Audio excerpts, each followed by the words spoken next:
You utterly disgust me! Get out of my sight! They called him the Ghost of Seoul, a man whose reach extended from the neon-lit docks of Incheon to the highest skyscrapers in America. Kang Joon-Seok was a phantom who dealt in silence and in absolute control, a man without a heart, or so the underworld believed. But on a humid night at the city's most arrogant charity gala, the world discovered his only weakness, a fragile, silver-haired woman named Soo-yeon. While the city's elite sipped vintage wine and ignored the suffering of others, Joon-Seok did something that terrified the onlookers who knew his reputation. He stayed silent. He stood like a statue of obsidian as a billionaire socialite tried to break his mother's spirit. He watched until a girl with a stained apron and nothing to her name stepped between the dragon and his prey. This is the story of how a minimum-wage waitress became the only woman a mafia king would ever trust. The grand ballroom was a sea of marble and gold, smelling of expensive lilies and the stench of unearned privilege. Crystal chandeliers hung like frozen explosions above 500 guests who wore masks of philanthropy over faces of greed. High above the floor, shadowed by a velvet curtain, Kang Joon-Seok stood perfectly still. His jet-black hair was slicked back, and the ink of a dragon's tail crept up his neck, disappearing under the collar of his bespoke tuxedo. He didn't drink. He didn't mingle. He simply watched the floor with the predatory focus of a shark in shallow water. At 35, Joon-Seok was the undisputed architect of the Kang Syndicate. To the press, he was a venture capitalist. To the streets, he was the man who decided who lived and who vanished. "Sir," his enforcer, Min-yi, whispered into his earpiece, "Madam Kang has wandered away from the table again. She's confused." Joon-Seok's jaw tightened, a small vein throbbing in his temple. "Find her, Min-yi. If a single person disrespects her, show them why they call me the ghost." He looked down, his eyes scanning the crowd for the teal velvet dress of his mother, a woman losing her mind to the fog of dementia, wandering into a room full of wolves. The golden light of the chandeliers felt heavy, like a physical weight pressing down on the 300 guests who preened and gossiped below. Naomi Carter adjusted the strap of her sensible black heels, her feet aching after 6 hours of navigating the marble floors. To the people in this room, she was a ghost in a waistcoat, a convenient vessel for champagne flutes and hors d'oeuvres. She moved with practiced grace, her eyes focused on her tray, until a sharp, jagged sound pierced the orchestral hum. It was the sound of a glass shattering, followed by a gasp that was too frail for this predatory room. Naomi looked up and saw her. Madame Kang Soo-yeon stood trembling, her teal velvet dress dark with a spreading stain. She looked small, her eyes wide with the panicked confusion of a child lost in a storm. Standing over her, looking like a vengeful goddess in a cream power suit, was Victoria Hallstrom. Victoria's face was contorted, her red-lipped mouth twisted into a snarl. "Do you have any idea what this suit costs, you senile old bat?" Victoria's voice carried across the ballroom like a whip. "You've ruined it. You're as useless as the dirt on my shoes." High above on the mezzanine, Kang Joon-Seok did not move. His hands remained at his sides, his face a mask of obsidian.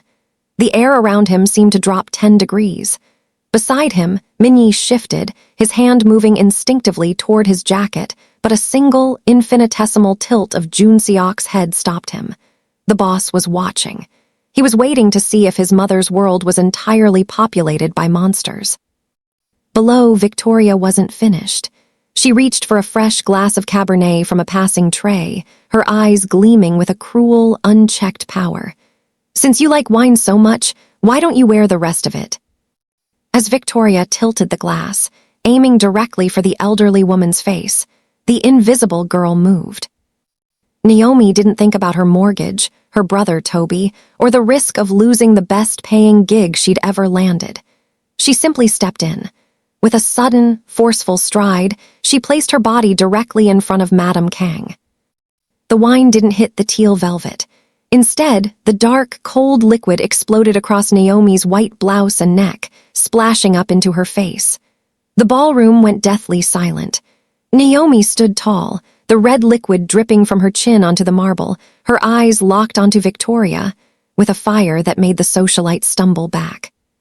"She's an old woman," Naomi said, her voice low but vibrating with a dignity that silenced the room. "And you're a bully." From the shadows of the balcony, the ghost of Seoul finally leaned forward. For the first time in years, he wasn't looking at an enemy. He was looking at a miracle. He watched as the waitress gently took his mother's hand, ignoring her own ruined clothes to whisper words of comfort to the woman everyone else had discarded. Joon-Seok's jaw relaxed, but his eyes turned predatory. The waitress had saved his mother. Now, it was his turn to decide what to do with the waitress. The aftermath of the gala felt like a fever dream that Naomi couldn't shake. She had been fired before the red wine had even dried on her skin, escorted out of the service entrance like a criminal while Victoria Hallstrom's screeching demands for a proper apology echoed down the hall.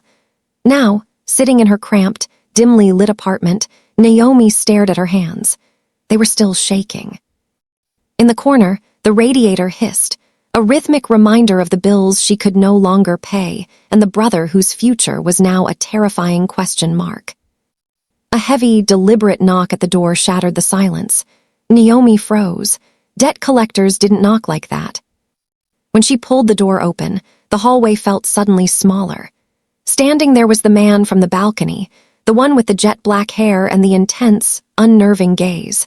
Up close, Min-yi was even more formidable, a wall of muscle draped in a suit that cost more than Naomi's entire neighborhood. Behind him, a black sedan idled at the curb, its tinted windows reflecting the street lamps like obsidian. "Naomi Carter," Min-yi stated. It wasn't a question. "My employer would like to speak with you." "I don't know your employer," Naomi replied, her heart hammering against her ribs. "You do," Min-yi said, his voice a low rumble. "You took a hit for his mother. In our world, that is a debt that must be settled." 10 minutes later, Naomi found herself inside the sedan, being driven toward the outskirts of the city where the skyline gave way to high stone walls and iron gates. When the car finally stopped, she was led into a study that smelled of old leather and expensive tobacco. Kang Joon-Seok sat behind a desk of dark wood, the light catching the sharp ink of the dragon on his neck. He didn't look like a businessman. He looked like a king, deciding the fate of a conquered territory. "You lost your job because of a kindness," Joon-Seok said, his voice a smooth, dangerous silk. He didn't look up from the file in front of him, her file. "Most people in that room are cowards. You are not." He slid a single sheet of paper across the desk. Naomi leaned in, her eyes widening as she processed the numbers. It was a monthly salary that exceeded her yearly earnings, including full medical coverage for her brother and a private education fund. "I don't need a waitress," Joon-Seok continued, finally meeting her eyes with a stare that felt like it was searching her soul. "I need a shadow. My mother is slipping away, and she is surrounded by people who only see her as a target. She hasn't stopped asking for the girl who saved her dress." "You want me to be a maid," Naomi whispered. "I want you to be the only person I trust," Joon-Seok corrected. "Accept this, and you never have to be invisible again. Refuse, and you walk out that door with nothing." Naomi looked at the pen, then at the man who could either be her savior or her destruction. She picked it up. The gates of the Kang estate didn't just open. They retreated, heavy iron bars sliding into stone walls with a hum of precision engineering that made the quiet suburbs feel 1,000 miles away. As the sedan wound up the long, silver-lit driveway, Naomi pressed her forehead against the cool glass.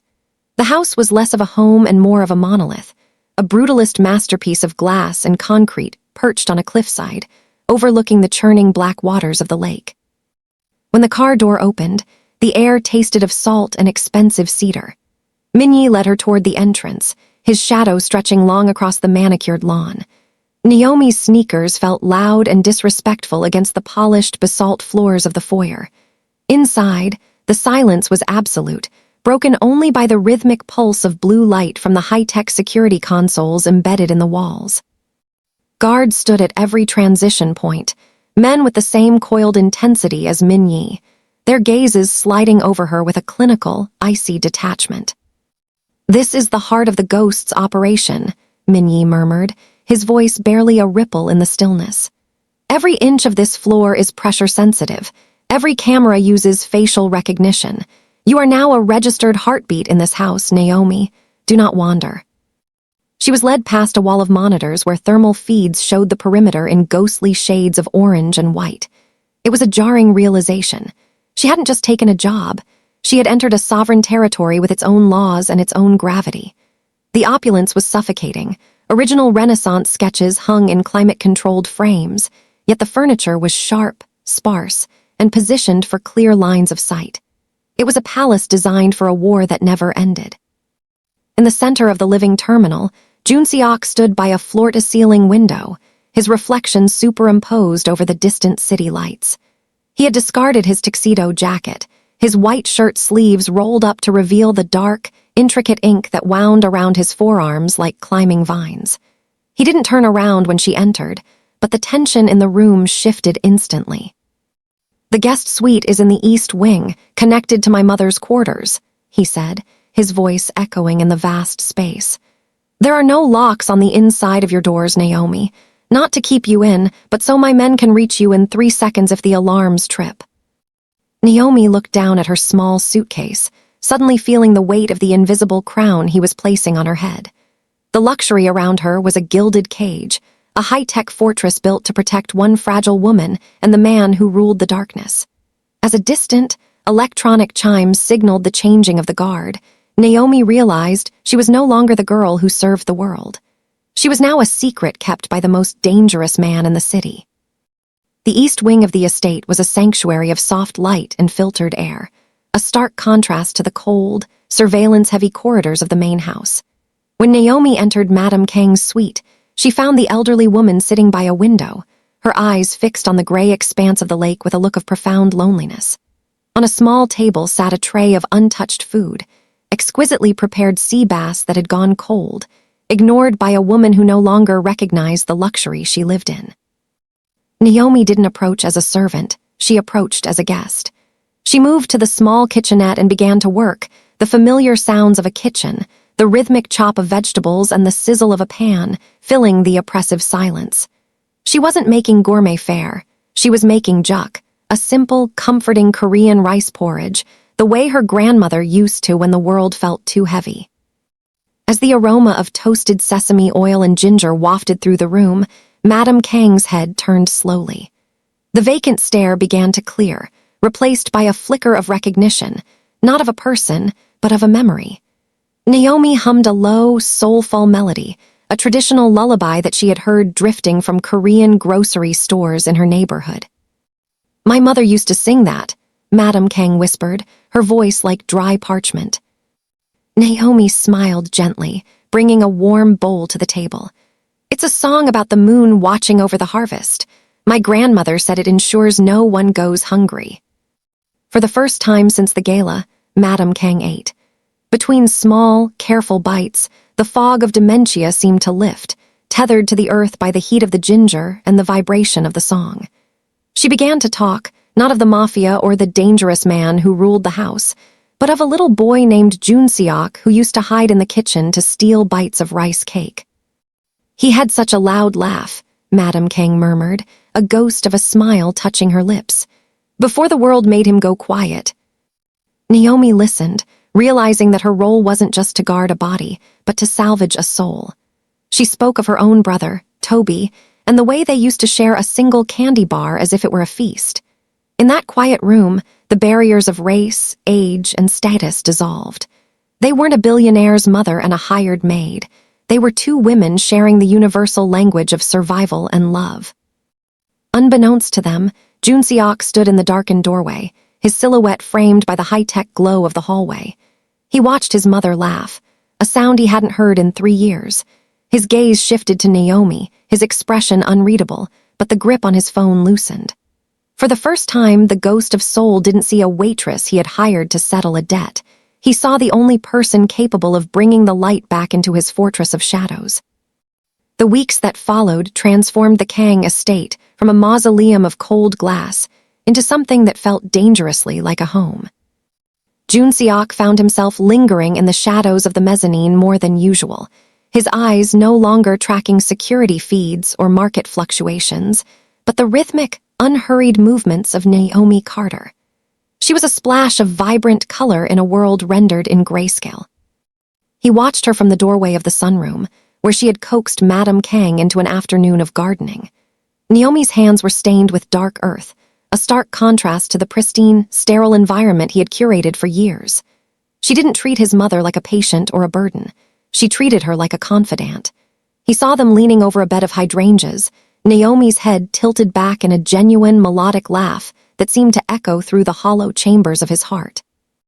It was a sound that shouldn't have belonged in a fortress built for war, yet it was the only thing that made the walls feel solid. One evening, Joon-Seok returned from a particularly brutal meeting with the waterfront unions, his mind heavy with the necessity of violence. He walked into the kitchen, expecting the usual clinical silence of the night staff. Instead, he found Naomi sitting at the island, a single lamp casting a warm, amber glow over a textbook she was studying for her brother's tuition. The air smelled of vanilla and rain. She looked up, startled, her hair falling loosely around her shoulders. For a moment, the ghost of Seoul forgot the power he wielded. He didn't see a servant or an employee. He saw a woman whose quiet strength made his empires of concrete look fragile. "You're still awake," he remarked, his voice a low vibration in the quiet room. "Toby has an exam coming up," she replied, her gaze steady, refusing to be intimidated by the dark ink on his skin or the coldness of his reputation. "He needs this more than I need sleep." Joon-Seok moved closer, the distance between them shrinking until he could see the gold flecks in her dark eyes. He had spent his life surrounded by people who wanted something from him, loyalty, money, or blood. But Naomi wanted nothing but the safety of those she loved. It was a purity that terrified him. "You are a strange creature, Naomi Carter," he murmured, his hand hovering near the edge of the table, inches from hers. "You bring light into a house that was designed for the dark." He didn't touch her, but the air between them thrummed with a new, unspoken tension. He was falling, not with the suddenness of a crash, but with the steady, inevitable pull of a tide. He realized then that he wasn't just protecting her to settle a debt. He was protecting her because, for the first time in 35 years, he had found something he couldn't afford to lose. The piece of the estate didn't break with a bang. It died with a shiver. It began when the amber glow of the garden lanterns flickered once and then vanished, plunging the glass corridors into a suffocating, unnatural ink. In the sudden void, the hum of the high-tech security consoles flatlined. The silence that followed was heavy, smelling of ozone and the metallic tang of something burning. Naomi was in the east wing, tucking a heavy wool blanket around Madame Kang's shoulders, when the red emergency lights pulsed to life. They didn't illuminate the room so much as stain it in the color of a warning. From the main hall, a distant, muffled pop, the sound of a suppressed weapon echoed through the vents. "Naomi," Madame Kang's voice was small, the fog of her dementia thickening in the face of the encroaching dark. "Is Joon-Seok coming for dinner?" Naomi's blood turned to ice. She looked at the door, then at the floor-to-ceiling windows. On the lawn below, dark shadows moved with military precision, their tactical gear absorbing the moonlight. The iron circle had found the breach. This wasn't a social visit, it was an erasure. A frantic scratching came from the wall panel as Minyi's voice crackled through the backup comms, distorted and desperate. "Naomi, the primary gates are down. They've bypassed the pressure plates. You have to get her to the sub-level bunker. Now." A crash erupted from the floor below, the sound of a heavy door being breached by a ram. Naomi felt the instinct to run, to slip out through the service entrance and disappear into the woods alone. She could be miles away before they even realized she was gone. But then she felt a frail hand clutch her wrist. Madame Kang was looking at her, not with the confusion of a patient, but with the absolute trust of a mother. Naomi's choice crystallized in that heartbeat. She wasn't the girl who took the hit anymore. She was the one who hit back. She reached under the bed, grabbing the emergency kit Minyi had shown her once as a joke. Her fingers closed around a heavy tactical flashlight and a specialized master key. "Stay low, madam," Naomi whispered, her voice hardening into a steel she didn't know she possessed. "We aren't going to the bunker. They'll expect that." She remembered the service tunnels, the narrow, unmapped veins of the house she had cleaned for weeks. The elite wouldn't look for a queen in the dust, and the assassins wouldn't look for a waitress in the dark. As the heavy thud of combat boots reached the end of the hallway, Naomi pulled Madame Kang into the shadows of the linen closet, sliding a hidden panel open. She stepped away from the light of her old life and into the war for her new one. The crawlspace was a narrow, claustrophobic artery of cold steel and insulation, smelling of dust and the metallic tang of the estate's massive air filtration system. Naomi moved on her hands and knees, her breath coming in shallow, disciplined hitches. Behind her, she could hear the rhythmic scraping of Madame Kang, who followed with a strange, childlike focus.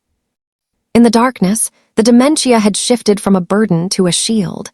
The elderly woman seemed to think they were playing a game from Joon-Seok's youth, her small hand occasionally patting Naomi's ankle for reassurance. Below them, the house had transformed into a symphony of violence. The muffled thud-thud-thud of high-caliber rounds splintering the mahogany doors vibrated through the metal floor of the vents. Naomi stopped, her heart hammering against her ribs like a trapped bird, as a series of shouts erupted directly beneath the grate. Through the narrow slats, she saw the sweeping beams of tactical lights. The Iron Circle assassins moved like shadows, their boots heavy on the basalt floors she had polished only yesterday. "Clear the east wing," a voice barked, distorted by a comms unit. "The ghost is pinned in the garden. Find the old woman, she's our only leverage." Naomi squeezed her eyes shut, a cold sweat slicking her palms. They weren't just searching, they were hunting. She looked back at Madame Kang, whose face was illuminated by the faint red pulse of a distant emergency light. The woman was shivering, her teal velvet dress snagged on a protruding bolt. In that moment, Naomi realized she wasn't just a waitress or a companion. She was the final line of defense for a family that had been built on blood, but kept alive by love. "We have to be very quiet now, madam," Naomi whispered, her lips brushing the woman's ear. "Like the moon watching the harvest." The vents led toward the kitchen's industrial pantry, a place the assassins would dismiss as a dead end. Naomi navigated a sharp turn, her muscles screaming with the effort of moving silently. Suddenly, a vibration shook the entire shaft. An explosion from the front gates rocked the foundation, followed by the terrifying, low-frequency roar of Joon-Seok's voice rising above the gunfire. The dragon was no longer watching. He was burning the world to get to them. Naomi reached the exit grate above the pantry, her fingers fumbling with the specialized master key. She could hear footsteps approaching the kitchen, fast, heavy, and purposeful. With a final, desperate twist, the grate clicked open. She lowered herself into the darkness of the pantry, catching Madame Kang in her arms as they descended. They were out of the vents, but they were still in the heart of the kill zone.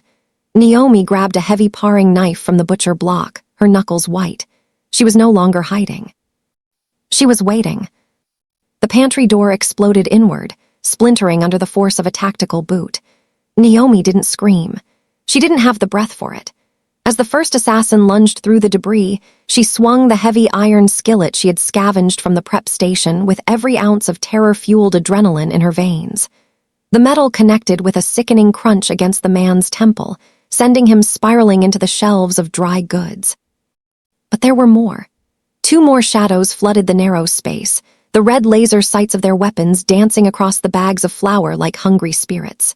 Naomi threw herself over Madame Kang, her back acting as a human shield as a suppressed round grazed her shoulder, tearing through the fabric of her uniform and searing her skin like a hot iron. She gasped, the world tilting into a blur of pain, but her fingers never let go of the elderly woman's hand. "Close your eyes, madam," Naomi hissed through gritted teeth. "Don't look." A sudden, thunderous roar drowned out the chaos.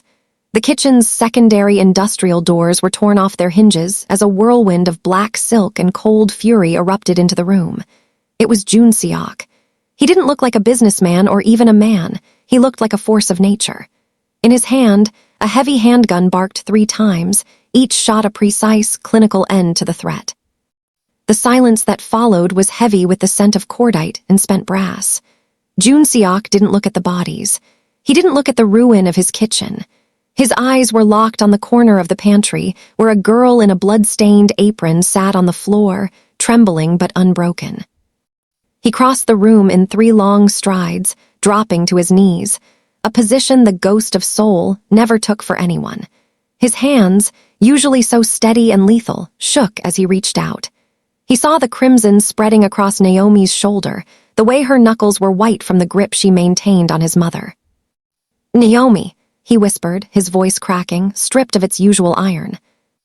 Madame Kang looked up, her eyes clearing for a brief, lucid second as she saw her son. "Joon-Seok, the harvest is safe. She wouldn't let the wolves in." Joon-Seok ignored the blood on his own hands as he reached out to cover both of theirs. He looked at Naomi, really looked at her, and saw the price she had been willing to pay for a woman she had known for only weeks.